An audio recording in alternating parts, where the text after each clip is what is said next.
Vamos a ir en esta mañana a Lucas capítulo 7. Hacemos un paréntesis en Apocalipsis. Nos quedan 5 capítulos, hermanos, de Apocalipsis. Ya terminamos. Increíble, que Dios es fiel en darnos su palabra y qué precioso es dar libro por libro, versículo por versículo, estudiarlo bien.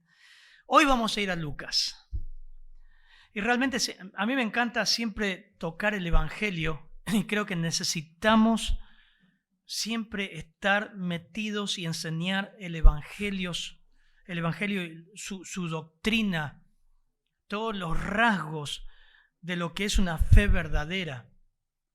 En medio de tanta incertidumbre, de tanto ambiente evangélico que no saben explicar lo que es la fe en Cristo. Entonces, Lucas es uno de los evangelios que hemos dado en la iglesia y realmente ha sido impresionante, lo mismo que Marcos, lo mismo que Juan. Pero Lucas es un evangelio dado a los gentiles y se caracteriza por enfocar cosas que otros evangelios no enfocan. Los encuentros de Jesús y detalles con los gentiles. Por ejemplo, Lucas tiene también lo que el ladrón en la cruz le dijo al Señor. La salvación de uno de los ladrones en la cruz. Este tema del centurión también está en Mateo, pero Lucas da más detalles. Lucas exalta el evangelio y las doctrinas del evangelio. Algunos críticos dicen que no, pero está inmerso en todas las conversaciones del Señor con la gente, los encuentros, está inmerso las doctrinas paulinas del evangelio. Es impresionante. Y este texto que vamos a ver hoy, vamos a ver lo que es el evangelio por justificación de una forma abrumadora. Dice el texto, y vamos a orar, después que hubo terminado todas sus palabras, Lucas 7, 1 al 10, al pueblo que le oía, entró en Capernaum. ¿Qué le oía? Capítulo 6, versículos 20 al 49, hay, vamos a decir la verdad, otro sermón del monte que Lucas registra, que el Señor toma del sermón del monte y hace otra. Vieron que predicar, siempre se dijo, no está mal predicar un mismo mensaje 2 o 3 veces, porque el Señor mismo lo hacía.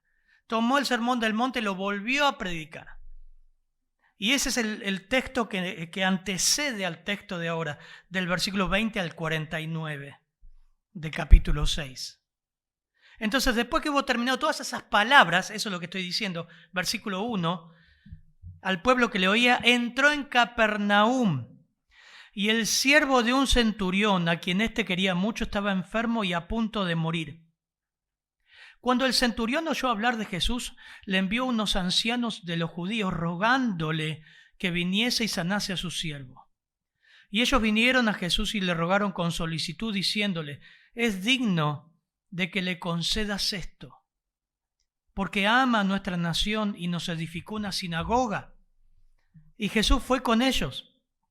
Pero cuando ya no estaban lejos de la casa, el centurión envió a él unos amigos diciéndole, Señor, no te molestes, pues no soy digno de que entres bajo mi techo, por lo que ni aún me tuve por digno de venir a ti, pero di la palabra y mi siervo será sano. Porque también yo soy hombre puesto bajo autoridad y tengo soldados bajo mis órdenes y digo a este ve y va y al otro ven y viene y a mi siervo haz esto y lo hace. Al oír esto, Jesús se maravilló de él y volviéndose dijo a la gente que le seguía, os digo que ni aun en Israel he hallado tanta fe. Y al regresar a casa, los que habían sido enviados hallaron sano al enfermo que hallaron sano al siervo que había estado enfermo. Padre, gracias, Señor. Qué preciosos los textos de tu palabra, Señor. Y darlos así, explicarlos, solamente exponerlos. Y confío, Señor, tu palabra nunca vuelve vacía. Algo va a ser, Señor. Algo va a ser. Alguien la va a rechazar o alguien la va a abrazar, Señor. Gracias porque ella en sí misma tiene poder, Señor. Es tu voz, es tu palabra con la cual hiciste los cielos y la tierra. y todo lo que hay en ellos. Ella tiene poder, inerrante, inspirada, Señor. Pedimos que tú guíes, Señor, en tu nombre. Amén, Señor. Hermoso texto, ¿no? Como les decía, la distancia de donde estuvo Jesús en el Sermón del Monte y Capernaum no era grande, estaría muy cerca. Pero hay una conexión temática entre lo que viene hablando el Señor y lo que enseñó en la última parábola. Rasgos de una fe verdadera. Precioso, precioso. Por su fruto los conoceréis. Los dos cimientos anteceden a este texto del capítulo 6. Hay algunos datos interesantes para no confundirnos, porque quizás usted está pensando, bueno, pero esto también lo vemos en Juan y es distinto. Son dos textos completamente diferentes. Este milagro no es el mismo que Juan 4, del versículo 46 al 54. Aquella historia tiene que ver con el hijo de un oficial del rey y esta tiene que ver con el siervo de un centurión. En Juan 4 sitúa a Jesús en Caná. En Lucas 7:1 el Señor está en Capernaum. El suplicante mencionado en Juan 4 no pudo concebir inmediatamente el poder de Jesús para sanar a distancia. Por su parte, el centurión que vemos hoy toma la iniciativa de declarar a Jesús que tú lo puedes hacer aún con tu palabra. Son dos historias diferentes pero hermosas a la vez. ¿Cómo podemos saber, hermanos, si nuestra fe es verdadera? ¿Cómo podés saber vos que estás viniendo a la reunión de jóvenes, que nos estás visitando como iglesia, si la fe en Cristo que tengo realmente es verdadera? Como les decía, vivimos en un tiempo donde todos se dicen creyentes o evangélicos. Y Paul Washer decía, ¿no?, que les contaba hace un tiempo, vivimos en un tiempo donde todos son evangélicos, pero ninguno puede describir o explicar el evangelio. No lo conocen. No pueden dar lo que no tienen. Entonces este texto va a evidenciar los rasgos de lo que es una fe verdadera, lo que es una fe salvífica, lo que es una fe basada en la roca, en Cristo. Y la primera evidencia o rasgo de que la fe que tengo o la fe salvífica es verdadera es que no está basada en nuestros propios méritos. No está basada en lo que usted es o en lo que vos sos o haces. Fíjense el versículo 1, dice, después que hubo terminado todas las palabras al pueblo que le oía, entró en Capernaum. Versículo 2 al 5, ¿quién lee hoy?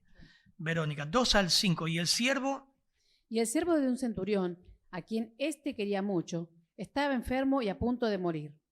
Cuando el centurión oyó hablar de Jesús, le envió unos ancianos de los judíos, rogándole que viniese y sanase a su siervo.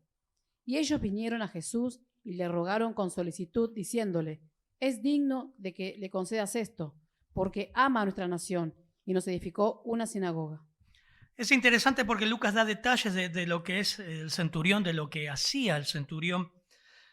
Y en la historia un centurión estaba a cargo de 80 a 100 soldados bajo su mando, como Lucas va a describir después. Era un hombre acomodado financieramente, económicamente.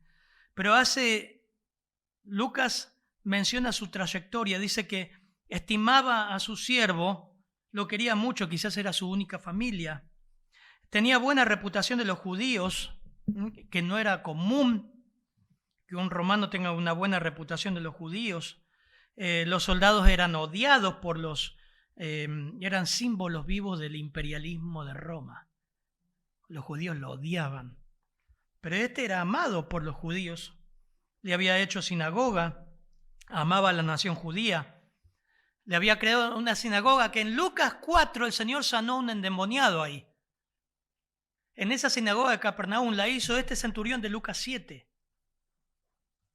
Los ancianos lo tenían por digno de cualquier favor humano o divino. Tenía muchos amigos, versículo 6 lo muestra. Jesús fue con ellos, pero cuando ya no estaban lejos de su casa, el centurión vio a unos amigos. No todos tienen muchos amigos, pero este centurión sí. Tenía amigos sinceros. Era un hombre piadoso, en versículo 7 lo aclara. Dice, aún no tuve, ni aún yo me tuve por digno de venir a ti. Era un hombre piadoso. Miren, en la Biblia, en Lucas muestra, y en los evangelios, muchos testimonios de centuriones que hicieron buenas cosas. Hay buen testimonio de los centuriones, raro, pero hay bastante. Fíjense, en las escrituras hablan bastante. Por ejemplo, después que Jesús hubo expirado, un centurión exclamó verdaderamente, este es el Hijo de Dios, un centurión. Eso está en Mateo 27:54, Lucas 23:47. También el centurión que dijo a Pilato la verdad tocante al cuerpo de Cristo, que realmente había muerto. Otro centurión llamado Cornelio es descrito como piadoso y temeroso de Dios y toda su casa en Hechos 10. Bueno, hay varios centuriones que mencionan las escrituras, pero este centurión que vemos hoy sobrepasa a todos. Y nos deja una enseñanza, hermanos, impresionante. De todo lo que las escrituras registran a los centuriones, este es el mejor ejemplo para explicar el evangelio. Tenía un siervo, un esclavo, la palabra es doulos ahí, es un esclavo.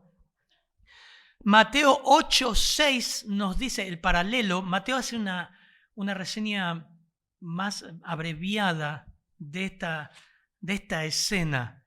Dice que estaba, pero lo que dice Mateo, que complementa, eso los evangelios se complementan, dice que estaba con una parálisis gravemente atormentado. Ese era el estado de este siervo, que el centurión lo amaba. Era raro, pero era una persona que amaba a sus empleados y quería que se sane. Algunos traducen como una parálisis progresiva con espasmos musculares que comprometían peligrosamente el sistema respiratorio, a punto de morir. Eso le dice el capítulo 7. Quería mucho, estaba enfermo a punto de morir, dice el versículo 2. Una enfermedad que quizás hoy en día se conoce con otros nombres, ¿no? Como el diputado que ahora está mal, no sé cómo se llama la enfermedad. ELA, sí. Seguramente sería algo de eso, no se sabe, pero era una parálisis severa y a punto de morir. Y este hombre, bueno, detalles que da Lucas era médico, detalles que da Lucas. Y el Señor había hecho muchas obras, como les dije en Lucas 4, en esa misma sinagoga sanó a un endemoniado y venía de hablar y enseñar otro sermón del monte y enseñar la verdad de Dios. Dice el versículo 3, cuando el centurión oyó hablar de Jesús, le envió a unos ancianos, observen esto, versículo 3, de los judíos. A ver si entendemos. Vos decís unos ancianos, unas personas viejitas, no está hablando de eso, está hablando de líderes de los judíos. Por eso van a decir, cuando vean Mateo 8, van a decir, pero esto pastor, pero acá hay un error, porque Mateo 8:5 dice, entrando Jesús a Capernaum, vino a él un centurión rogándole. Y acá Lucas 7 dice, eso Mateo 8, que envió unos ancianos, se complementa. Mateo resume, pero Lucas agrega que el centurión seguramente fue a Jesús, pero viendo a unos líderes judíos se los envió. El contexto te muestra que él no se sentía digno de ir a la presencia. Qué tremendo, pero vamos por parte.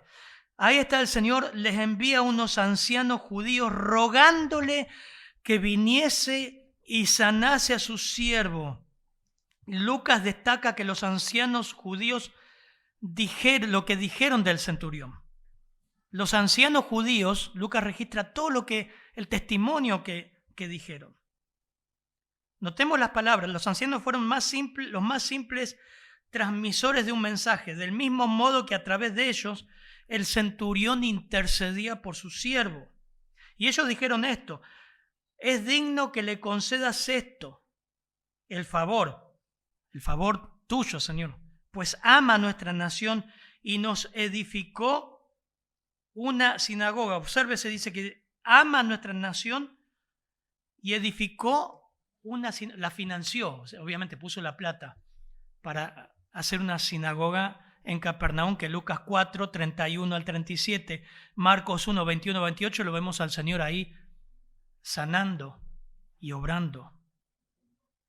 Financió todo eso. Eso hace una relación más estrecha entre el Señor y el centurión. Capernaum luego es juzgada por el Señor por su indiferencia, su incredulidad, su burla contra el Señor. Pero aún así, un centurión tenía esta fe. Cuando ellos llegaron, dice, le rogaron, dice Las Américas, la versión Las Américas, si la tenés ahí, dice, le rogaron con insistencia estos judíos. Casi como pisando ya la línea de atrevimiento, ¿no? Señor, vos tenés que, escúchame, Señor, puso plata. Es un político de peso y puso mucha plata por nosotros. Señor, hace algo. Es un buen hombre. Lo merece. ¿No huele a doctrina de mérito? ¿A doctrina de obras? Es interesante. Él merece tu atención. Vamos a ver algunas palabras que podemos traducir esto. El versículo 4. Él merece tu atención. Él merece tu obrar. Él merece que le des lo que necesita. Con lo que ha hecho merece tu favor. Mirá la cantidad de amigos que tiene. Mirá lo que ha financiado. Mirá cómo ama a nuestra nación. Mirá lo que nos hizo. Ama al prójimo. Mirá cómo ama a sus siervos. Vos tenés que obrar, Dios. Decime pero la verdad, hermano. Si no pensamos así muchas veces. Vamos a ir por 2 carriles la aplicación, pero decime la verdad si no pensás, decís, ¿vieron cuando decimos a esta persona lo único que le falta es ser creyente? Y caemos en ese pensamiento, en esa salvación por mérito. Decir, esta persona, Dios la tiene que salvar. Mirá lo bueno que es. Y sabes que la Biblia dice todo lo contrario, que no hay bueno ni aun uno. Es más, vamos al otro carril. Quizás, solamente quizás, crees que fuiste salvo porque Dios miró tu corazón que era bueno y miró todo lo que habías sufrido y te salvó. Hiciste tanto y veniste tan chiquito o chiquita a la iglesia que Dios te miró y dijo, bueno, vamos a salvarla. Eso es mérito. Y eso es un tumor en todas las personas que creen que son salvas porque algo hicieron o por lo que son. Lucas es uno de los que más registra que eso no es salvación. Lucas 18:13, cuando el Señor habla del publicano y el fariseo que sube a orar, dice más el publicano, estando lejos. ¿Dónde estaba el centurión? Lejos. Mandó unos amigos y dijeron, no, yo no soy digno de estar ahí. No soy digno. Estoy leyendo ahora Lucas 18:13. No quería ni aún alzar los ojos al cielo, sino que se golpeaba el pecho diciendo, Dios, sé propicio a mí, pecador. Romanos 3:19 en contra de la doctrina del mérito. Romanos 3:19 dice, pero sabemos que todo lo que la ley dice, lo dice a los que están bajo la ley para que toda boca se cierre y todo el mundo quede bajo el juicio de Dios. Diría un gringo, excuse me. Toda boca se cierre. ¿Cuántas bocas? Toda. Y todo el mundo. ¿Cuánta gente? No escucho. Todo el mundo quede bajo el juicio de Dios. ¿Los buenos también? Sí, hermano. El infierno está lleno de gente buena. ¿Vos sabías que la gente buena va al infierno? ¿Qué estás diciendo? La gente buena va al infierno. La gente moral, buena, que hace buenas cosas y donaciones van al infierno. Está lleno el infierno de gente buena. Está lleno de bautistas, hermanos libres, pentecostales, pastores, diáconos, maestros de escuela dominical. Está lleno de creyentes en el infierno. Y le están diciendo al Señor, en tu nombre hicimos todas estas cosas. ¿Y saben lo que el Señor les dice? Nunca los conocí. ¿Sabes de qué gente está llena al cielo?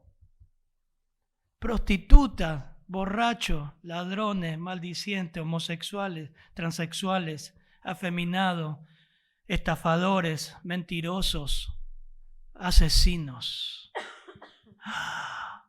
Pastor, ¿cómo dices? Lo dice la Biblia. Y Pablo le dice a los corintios, ¿y estos eran algunos de ustedes? ¿Te das cuenta? La doctrina del mérito, cómo está arraigada en nosotros. Y quizá tu orgullo te hace creer que estás acá porque sos bueno o buena. Y que sos cristiano porque Dios te miró lo buenito que eras. Dice otro pasaje más, por cuanto todos pecaron, no alcanzan la gloria de Dios. Romanos 3:23. 24 es hermoso. Siendo justificados gratuitamente por su gracia, por medio de la redención que es en Cristo Jesús, no de tu buena persona, por medio de la redención, la compra en Cristo Jesús por su sangre. Porque por gracia habéis sido salvados por medio de la fe, y esto no de ustedes, sino que es regalo de Dios, es don de Dios, no por obras. Y acá te dice, te rompe Pablo, para que nadie se gloríe. Yo estoy acá porque me lo merezco. Nosotros somos hijos de Abraham. El primer rasgo de una fe verdadera es que no está basada en ningún mérito propio. Es lo que Jesús destaca también en el joven rico. Dice, todo lo he guardado en mi juventud. Yo lo merezco. Yo guardé todo eso. Desde chiquito vengo a la iglesia. ¿Cómo me va a decir que necesito ver el evangelio, pastor? De chico vengo a la iglesia. Se justificaba a sí mismo. Lucas 16:14. Ahí nomás. Lucas 16:14, el Señor enfrenta a los fariseos. Dice, oían también todas estas cosas los fariseos que eran avaros y se burlaban de él. Entonces le dijo, ustedes son los que os justificáis a vosotros mismos delante de los hombres. Nuevamente, ustedes son los que se justifican a ustedes mismos delante de los hombres. Mas Dios conoce vuestros corazones, porque lo que los hombres tienen por sublime delante de Dios es abominación. En otras palabras, trapos de inmundicia. Isaías 64:6 dice, si bien todos nosotros somos como suciedad y todas nuestras justicias como trapos de inmundicia, y caímos todos nosotros como la hoja, nuestras maldades nos llevaron como el viento. Nadie hay que invoque tu nombre, que se despierte para apoyarse en ti, por lo cual escondiste de nosotros tu rostro y nos dejaste marchitar en poder de nuestras maldades. Isaías describe lo que es la martirología y lo que es el pecado en el hombre en forma general. ¿En qué descansa tu fe? ¿Cómo crees que fuiste salvo? ¿Algunos de estos pensamientos están pasando por vos? Quizás este pensamiento de los ancianos se lo merece. Se lo merece. Entre paréntesis, hermanos. Ahora vamos a ver de nuevo. Mi ministerio acá en la iglesia de San Miguel, tu ministerio en la escuela dominical, en Ujier, en los jóvenes, de diácono, no te lo mereces. No me lo merezco. A ver si te entra en la cabeza. Hermano, no nos merecemos nada. Usted sabe que nos merecíamos el infierno. También aplicación para el creyente. Cuando empezamos a creer que nos merecemos y tenemos derechos. Tremendo eso. A mí me encanta la actitud de este siervo. Me encanta. Lucas registra estas cosas que otro evangelio no lo tiene y tiene otras cosas los otros evangelios. El segundo rasgo de una fe salvífica descansa en el correcto conocimiento de quién somos y quién es Cristo. Obviamente, versículos 6 al 8, por favor, hermana. Y Jesús fue con ellos. Pero cuando ya no estaban lejos de la casa, el centurión envió a él unos amigos, diciéndole, Señor, no te molestes, pues no soy digno de que entres bajo mi techo, por lo que ni aún me tuve por digno de venir a ti. Pero di la palabra, y mi siervo será sano. Porque también yo soy hombre puesto bajo autoridad, y tengo soldado bajo mis órdenes. Y digo a este, ve y va, y al otro, ven y viene, y a mi siervo, haz esto y lo hace. Qué hermoso texto. Parece que el foco cae en el centurión, ¿no? Y decimos, wow, qué hombre, pero el foco, hermano, está en Cristo. en que tuvo misericordia de un hombre con su necesidad. Está bien que Lucas como que lo pone en el medio del escenario al centurión, ¿no? Según Mateo 8:7, mientras Jesús iniciaba su camino hacia la casa del centurión, dijo, iré y lo sanaré. Mateo registra que el Señor dijo eso, voy a ir y lo voy a sanar. Él no lo rechazó, pero antes que vaya, evidentemente mandó a los ancianos. Pero hermanos, una vez más el Señor oyó el clamor y lo hizo. Mateo registra, iré y lo sanaré. Siempre el Señor escucha nuestras oraciones. Siempre el Señor puede decir no, espera o sí. Siempre el Señor nos puede responder en una enfermedad, sanarla. O siempre el Señor nos puede también, muchas veces nos ha respondido, bueno, le voy a dar una sanidad, pero una sanidad eterna. Y nos lleva. Porque solamente el cuerpo. No temáis al que puede matar el cuerpo. Teman al que puede matar el alma en nuestro infierno. Así que, una vez más, Salmo 18 dice, versículo 6, en mi angustia invoqué a Jehová y clamé a mi Dios. Y él oyó mi voz desde su templo. Y mi clamor llegó delante de él a sus oídos. Esa es la convicción cuando oramos. Llegamos a los oídos de Dios. Y este hombre gentil, no judío, clamó a este Señor. Con toda una actitud a resaltar. Salmo 22:23 dice, los que teméis a Jehová, alabadle, glorificadle, descendencia toda de Jacob. Temed de vosotros, descendencia toda de Israel, porque no menospreció ni abominó la aflicción del afligido. Él está ahí. Ni de él escondió su rostro, sino que cuando clamó a él, le oyó. Salmo 34, versículo 3, engrandeced a Jehová conmigo, exaltemos aún a su nombre. Busqué a Jehová y él me oyó y me libró de todos mis temores. Los que miraron a él fueron alumbrados y sus rostros no fueron avergonzados. Este pobre le oyó Jehová y lo libró de todas sus angustias. Este es el centurión.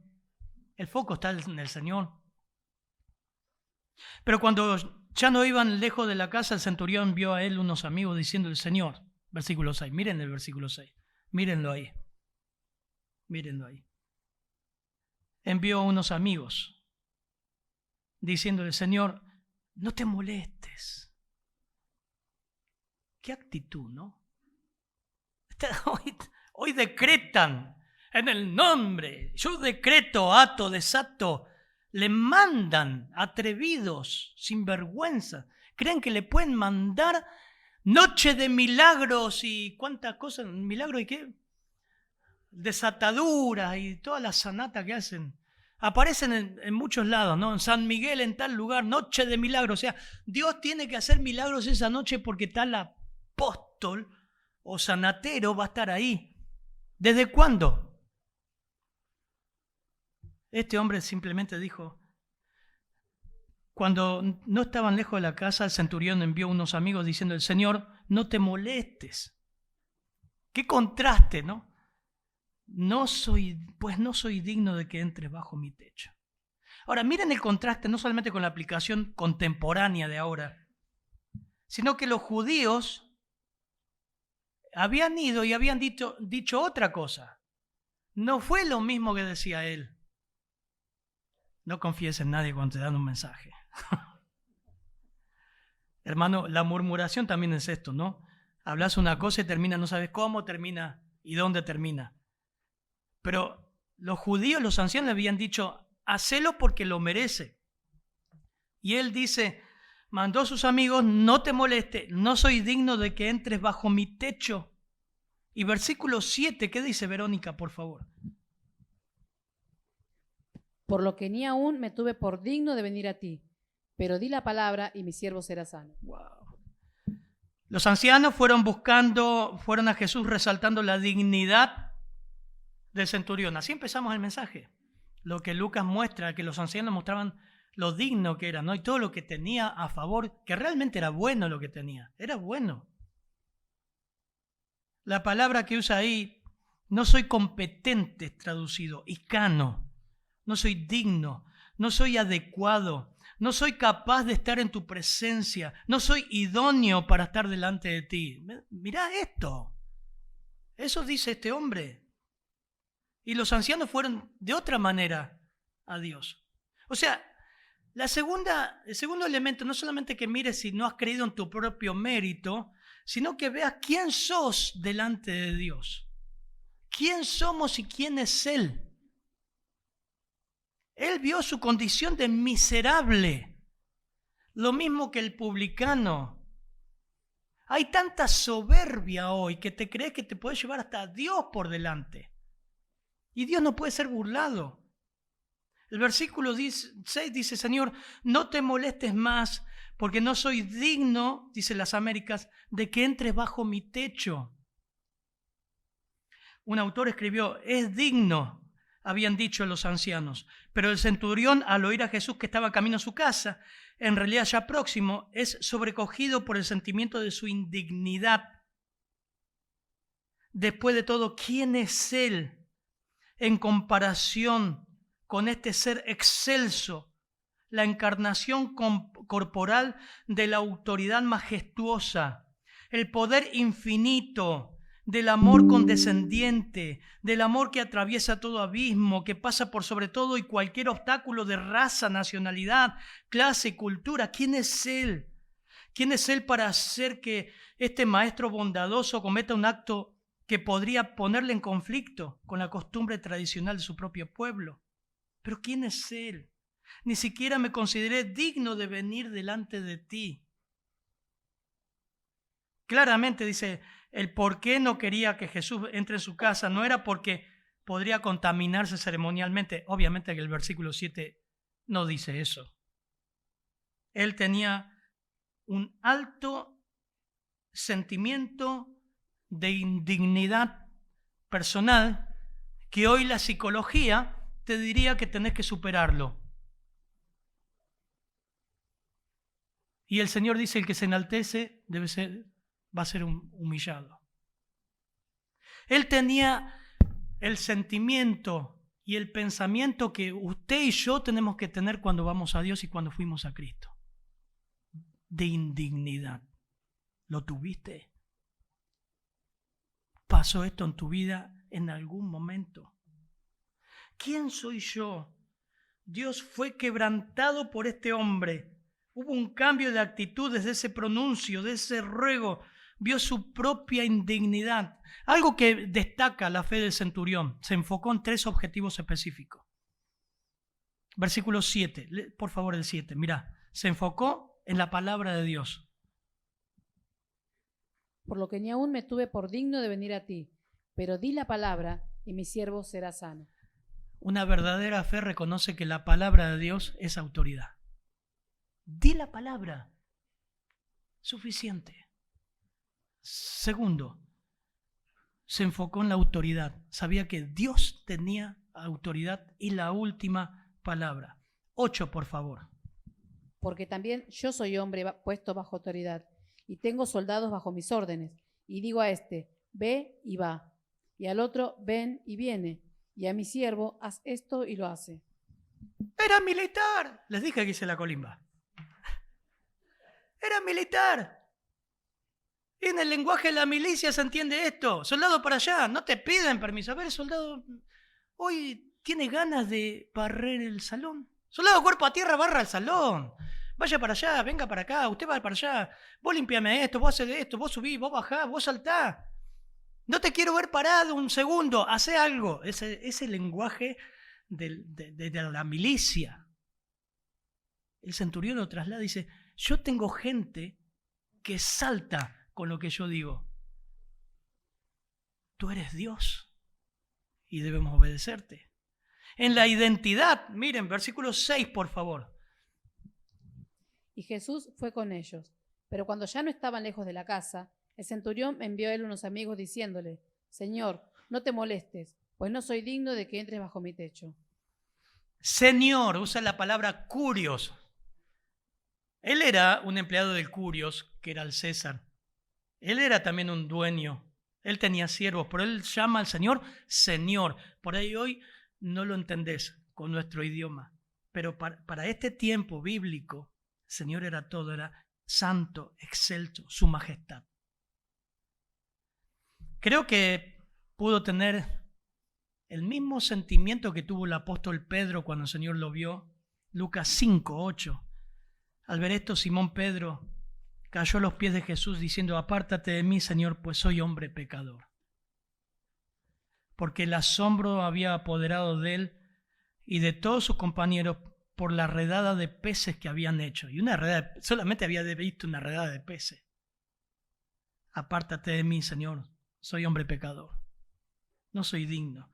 Dicho de otra manera, este sencillo soldado tuvo mayor discernimiento de los judíos que los judíos para identificar correctamente a la persona, palabra y poder de Jesús. Tuvo más discernimiento que los judíos y que muchas veces los creyentes. ¿Quién crees que eres, hermano, frente al Señor? ¿Crees que sos merecedor de su favor? ¿Has visto en algún momento tu indignidad delante de Dios? Primer rasgo de una fe salvífica es que no descansa en sus propios méritos, en quién soy yo o en qué he hecho. En segundo lugar, descansa en el correcto conocimiento de quién soy delante de Dios y quién es Cristo. Y el poder de su palabra, el poder de su persona, su identidad, su autoridad. El tercer rasgo, versículos 9 y 10, por favor, de una fe verdadera. Al oír esto, Jesús se maravilló de él, y volviéndose dijo a la gente que le seguía: os digo que ni aún en Israel he hallado tanta fe. Y al regresar a casa, los que habían sido enviados hallaron sano al siervo que había estado enfermo. Es impresionante el versículo 9 porque dice: Jesús se maravilló de él. La palabra es taumazo y significa que se asombró grandemente. Fue una fe que al mismo Señor le asombró. Os digo que ni aún en Israel he hallado tanta fe. Y ese es el corazón del Evangelio de Lucas, ¿no? Resaltar la fe, la recepción del Evangelio por parte de despreciados gentiles. Van a haber muchos gentiles que llegan a la fe en Lucas, así. Y a fariseos y a autoridades rechazando el Evangelio. Yo creo que fue una frase maravillosa del Señor, una actitud que Él se asombró grandemente, pero también tristeza, por ver su propio pueblo, sus propios hermanos, su propia familia que le rechazaron. Miren, hay un texto, le voy a pedir que lo busquen. Está en Marcos 6. 1 dice: salió Jesús de allí y vino a su tierra y le seguían sus discípulos, y llegando el día de reposo comenzó a enseñar en la sinagoga, y muchos oyéndole se admiraban y decían, claro, vos decís se admiraban, oh, qué bueno, ¿quién no se admira de la enseñanza del mismo Señor? Pero esa no es la admiración linda, buena, piadosa que debería haber. ¿De dónde tiene estas cosas? ¿Y qué sabiduría es esta que le es dada? Y estos milagros que por sus manos son hechas. ¿No es este el carpintero, hijo de María, hermano de Jacobo, de José, de Judas y de Simón? ¿No está también aquí con nosotros sus hermanos, sus hermanas? Y se escandalizaban de él. Mas Jesús decía: no hay profeta sin honra sino en su propia tierra y entre sus parientes y en su casa. Y no pudo hacer allí ningún milagro, salvo que sanó a algunos pocos enfermos poniendo sobre ellos sus manos. Y estaba asombrado. O sea, acá el Señor se asombra del centurión, pero aquí se asombra de la incredulidad de ellos y recorría sus aldeas de alrededor, las aldeas de alrededor, enseñando.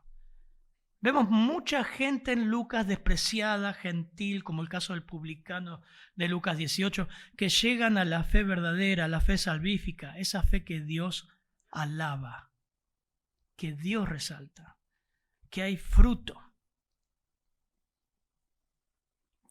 Según Mateo 8:13, dice que Jesús lo manda a su casa, vete a tu casa, como creíste te ha sido hecho. Y Mateo agrega que desde ese mismo momento el muchacho estuvo sano. Efectivamente, cuando los amigos del centurión, que el centurión había enviado a Jesús, regresaron a la casa del oficial, encontraron al siervo con buena salud. El Señor lo asombró. Fue una fe aprobada. La fe verdadera es aprobada y da fruto, hermano. Da fruto. Da fruto piadoso. Dice, todo el que viene a mí, oye mis palabras y las pone en práctica, le mostraré a quién es semejante. Es semejante a un hombre que al edificar su casa cavó hondo. Este es Lucas 6, unos pasajes anteriores. Cavó hondo, echó cimientos sobre la roca y cuando vino la inundación, el torrente rompió contra aquella casa, pero no pudo moverla porque había sido bien construida. Versículo 49 de Lucas 6. Pero el que había oído y no había hecho nada es semejante al hombre que edificó una casa sobre la tierra sin echar cimiento. Y el torrente rompió contra aquella casa y al instante se desplomó y fue grande la ruina.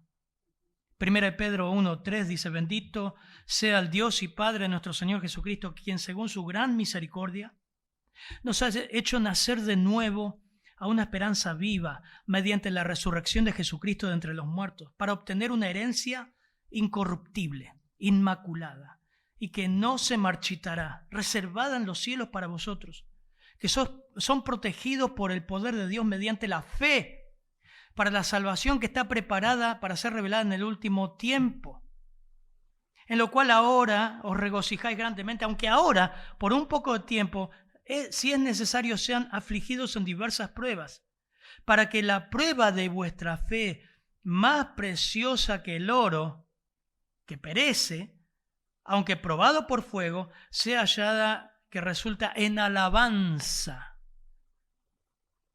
Jesús se maravilló de la fe de este hombre, en alabanza y gloria y honor en la revelación de Jesucristo.